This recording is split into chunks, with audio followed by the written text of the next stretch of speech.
Hello दोस्तों, नमस्कार। Welcome to my YouTube channel industrial power in the world. दोस्तों, आज का हमारा टॉपिक है 5 एस मेथडोलॉजी क्या होता है। आज आपको 5 एस के बारे में दोस्तों पूरी डिटेल इन्फॉर्मेशन मिलेगी। दोस्तों, 5 एस मेथडोलॉजी के बारे में हम पूरी जानकारी लेंगे। दोस्तों, 5 एस के प्रिंसिपल मतलब 5 एस फॉलो करने से आपको क्या क्या बेनिफिट है, पहले आपको मैं ये बताता हूँ। फिर आपको आपको नेक्स्ट मतलब इसके बाद बताऊंगा कि 5 एस होता क्या है। जैसे कि 5 एस करने से इम्प्रूव इफिशियंसी एंड प्रोडक्टिविटी, आपको इफिशियंसी मिलती है, अच्छी क्वालिटी मिलती है और प्रोडक्टिविटी बढ़ती है। रिड्यूस वेस्टेज एंड एरर, आपका जो वेस्टेज है उसमें रिड्यूस होता है और एरर कम आते हैं। एनहांस द सेफ्टी, सेफ्टी बढ़ती है, सेफ्टी का कोई इशू नहीं आता है और क्वालिटी में इंप्रूवमेंट मिलता है। Promote the culture of continuous improvement, दोस्तों आप कल्चर एक अलग अलग, जो भी कंपनी 5 एस को फॉलो करती है, जहां पर भी 5 एस फॉलो होता है वहां पर एक कल्चर डेवलपमेंट होता है। हर एम्प्लॉय में एक मतलब कि वो चीज होती है कि भाई सही तरीके से कंपनी में स्टैंडर्डाइजेशन से काम करना, कंटिन्यूस इंप्रूवमेंट आता है।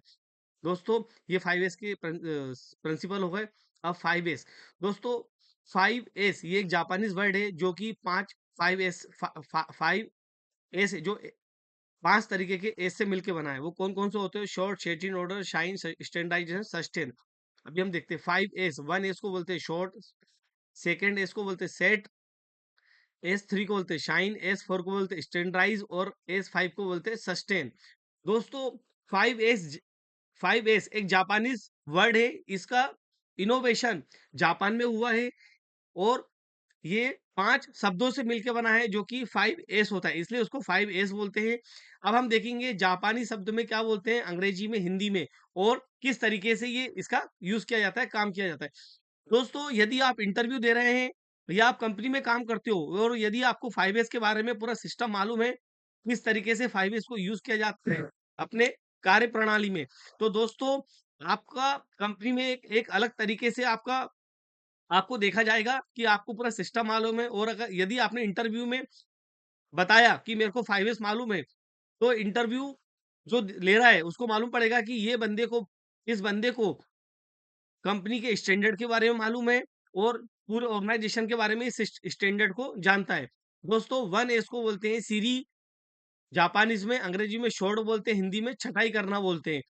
इसका मतलब ये होता है, सीरी का मतलब आवश्यक और अनावश्यक चीजों को अलग करना। दोस्तों, आपके ऑफिस में, कंपनी में, आपके ऑर्गेनाइजेशन में या आपके खुद के घर में या आपकी दुकान में, आपके जो भी आपके पास सामान है या आपका जो भी आप कंपनी में, फैक्ट्री में जो भी मशीन आप यूज कर रहे हो, उसमें जो अनवांटेड चीजें हैं जिनकी जरूरत नहीं है, उसको अलग कर देने का, और जो चीजें आपको यूज में आ रही है उसको प्रॉपर तरीके से रखना, उसको बोलते हैं सीरी यानी छटाई करना। जिन चीजों की आवश्यकता नहीं है उनको रेड टेग लगा के अलग रखना। फिर सेकेंड है सीटोन, सेट इन ऑर्डर। सीटोन का मतलब होता है, जापानी शब्द में सीटोन बोलते हैं, अंग्रेजी में सेट इन ऑर्डर बोलते हैं और हिंदी में सुव्यवस्थित करना बोलते हैं। दोस्तों,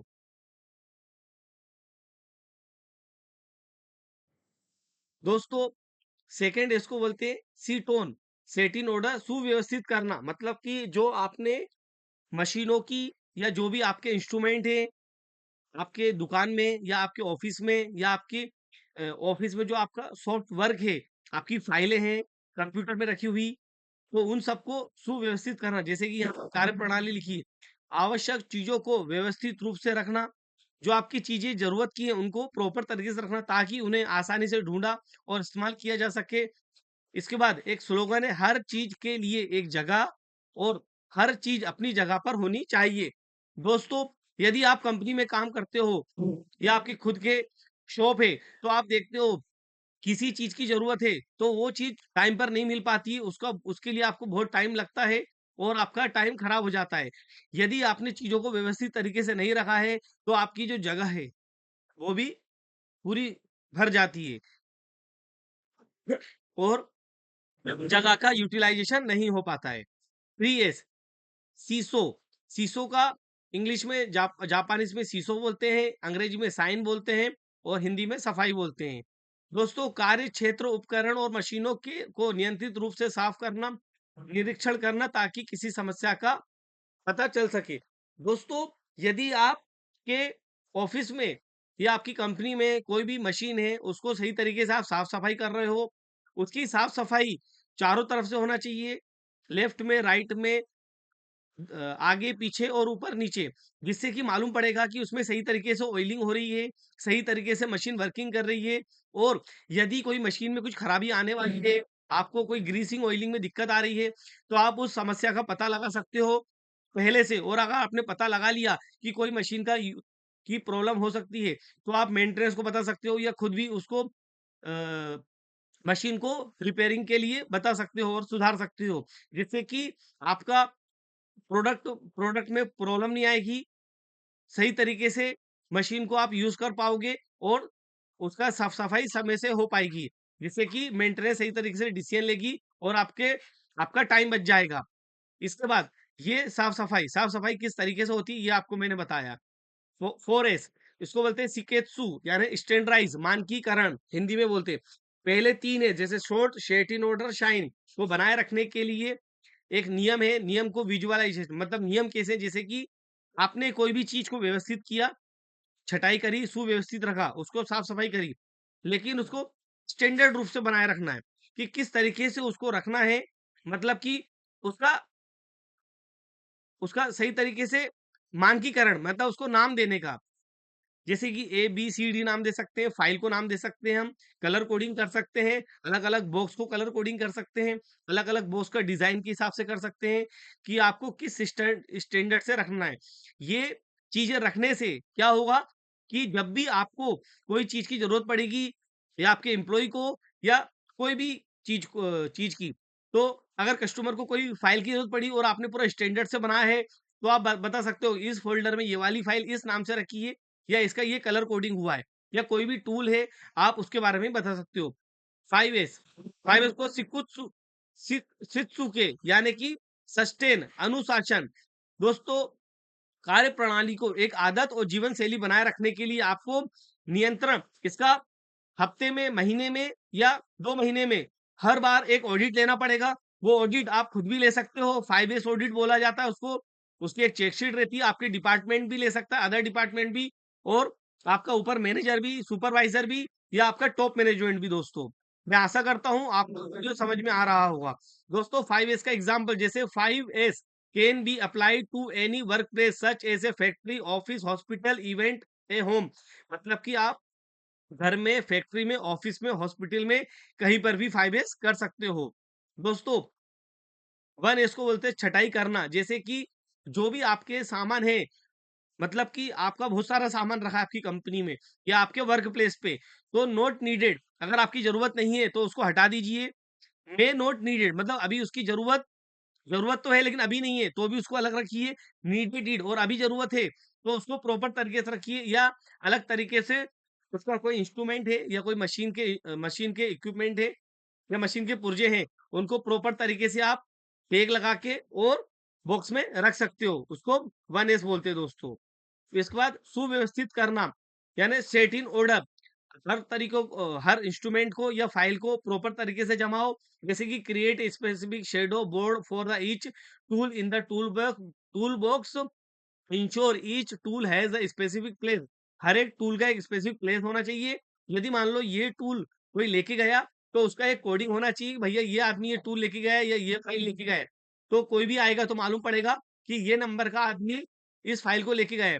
तो प्रॉपर तरीके से मालूम पड़ेगा। यदि आपने टूल सही तरीके से व्यवस्थित नहीं किया है, तो उसमें प्रॉब्लम आएगी आपको ढूँढने में या फाइल को अगर पूरा व्यवस्थित नहीं किया तो। और जो अनवांटेड चीज़ें हैं, उनको अलग तरीके से मतलब कि रेड टैग लगा के रख सकते हो और कुछ काम में नहीं आ रहा, मशीन टूटा है या क्रैक है या डैमेज है और उसका आने वाले समय में काम में आने वाला है, तो उसको अलग तरीके से टैग लगा के रख सकते हैं। दोस्तों 3S को बोलते हैं साफ-सफाई, यानी वाइप द डाउन आपको प्रॉपर तरीके से वर्क प्लेस को सफाई करनी है, मशीनों को पूरी तरीके से क्लीन करना है और ये जो काम है, ना कि एक एम्प्लॉयी का रहेगा, बल्कि हर आदमी का रहेगा, उसके कार्य क्षेत्र के अनुसार आपको प्रॉपर तरीके से साफ-सफाई करनी है। मानकीकरण दोस्तों हर फाइल को या जैसे कि create a display a check sheet to verify the equipment placement and cleanness, mark line on the floor, stabilize the standard desk organization, filing system और all are employee। दोस्तों, जो भी आपकी फाइल्स है, मशीन के छोटे छोटे इक्विपमेंट है, जो भी है, आपको प्रॉपर तरीके से कपबोर्ड में रखना पड़ेगा, या फाइलिंग करनी पड़ेगी, या कंप्यूटर में प्रॉपर तरीके से एक लिस्ट बनानी पड़ेगी कि कौन सा मशीन किस चीज के लिए है, कब यूज होने वाला है। आपको पूरा स्टैंडर्डाइजेशन करना है।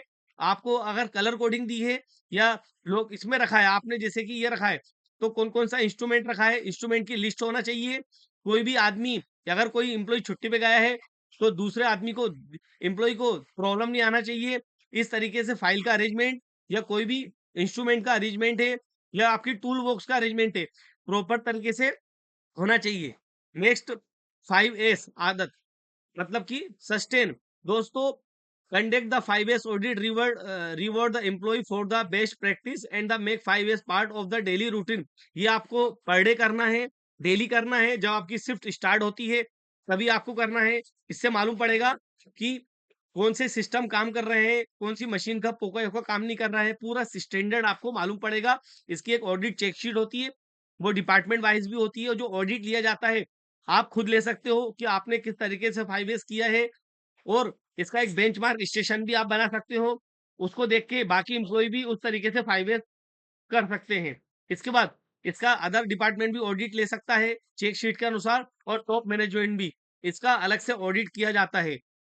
दोस्तों, मैं आशा करता हूं कि आपको 5S का ये जो सिस्टम है समझ में आया होगा, और इसके इसका नेक्स्ट टॉपिक हम और डिटेल में बताएंगे कि 5S क्या होता है, और आप ये जिस तरीके से यूज करोगे, तो आपके जीवन शैली में और आपके कंपनी में आप सही तरीके से काम करोगे, और आपको एक कल्चर प्रदान होगा।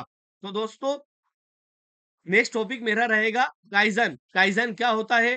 तो thanks for watching this video. Thank you very much.